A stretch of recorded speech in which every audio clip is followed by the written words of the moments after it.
March 5th, 1770. Boston's occupied by 2 regiments of British troops.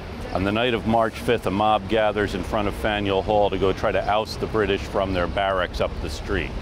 Here in front of the old State House, there's a sentry standing in front of the Customs House. A group of apprentices start attacking him. Someone goes and alerts the main guard as this mob is growing around this poor sentry, Private U. White. The mob is growing. Someone alerts Captain Thomas Preston, who marches down the street with 8 soldiers, and they find themselves penned in front of the Customs House. The mob is growing. Someone's ringing the church bells, which is a signal for fire. The crowd's coming out, asking, "Where's the fire?" People are yelling at the soldiers, "Why don't you fire? You don't dare fire!" And someone throws a piece of wood through the air. It hits Private Montgomery in the head. He stumbles, he gets up, and he says, "God damn you, I will fire." And he does. The other soldiers think they've been ordered to fire. Captain Preston yells, "Why did you fire?" What they hear is fire. What we know is 5 people are dead, about half a dozen are wounded. The town becomes very eerily quiet after this. And Governor Thomas Hutchinson comes on the scene.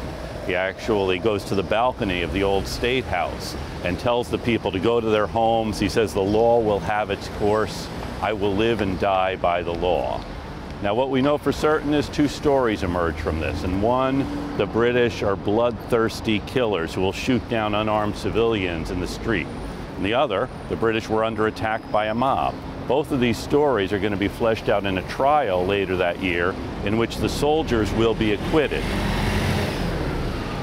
The soldiers are acquitted, but in the public mind, Paul Revere, Samuel Adams call this the bloody massacre, the horrid massacre. And this is what happens when you have armed troops trying to keep peace in a peaceful town.